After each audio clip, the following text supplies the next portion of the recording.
Hi, I'm Harry Morrow, Senior Investment Analyst at Loftus Peak. Welcome to Update Plus, our monthly update on the big disruptive trends that are driving business and our portfolios. Is software dead? These are the headlines we are seeing after a number of weak results recently from software companies such as Salesforce, Workday, and UiPath.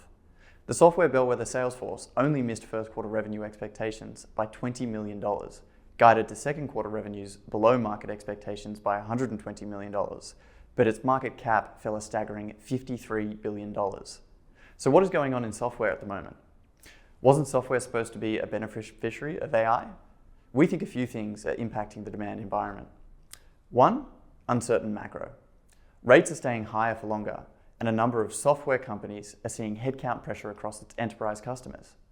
Two, boards are putting incredible pressure on CIOs to focus on AI. This means that software budgets are likely competing with AI budgets. Enterprises are slowing the expansion of software spend until they fully assess how software companies are layering AI capabilities. How AI spend relates to the return on investment is of particular interest. This assessment phase is still early, and many of the software companies themselves are customer zero in testing their own AI tools. Implementing AI can take time across the enterprise. Companies need to get their data in order to fully leverage AI on software platforms, and this can take time. But now that software across the board is being hit with a reality check, it is vital not to throw the baby out with the bathwater.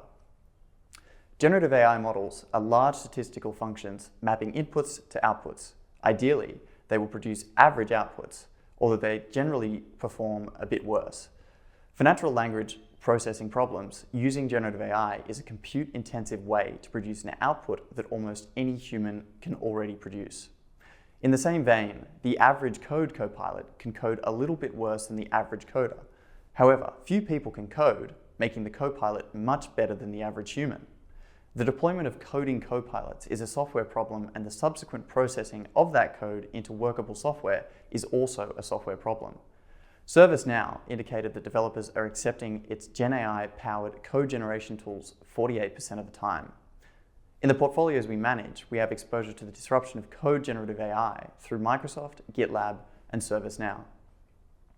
Thinking about other outputs in the same way, a generative AI model can produce an image almost as well as the average camera or artist, the point being that the average human cannot. The result is an increased volume of images and an increased demand for the tools needed to edit those images. In the portfolios we manage, we gain exposure to the disruptive trend of image generative AI through Adobe. Cybersecurity is also considered software and has been sold down as such, but it is a very specialized case deserving of separate consideration. For example, it is a current beneficiary of existing scaled AI functionalities. CrowdStrike specifically uses predictive AI to anticipate weakness in cybersecurity defenses before they are exploited. Generative AI is likely to accelerate the rate of cyber attacks and would therefore make CrowdStrike more important.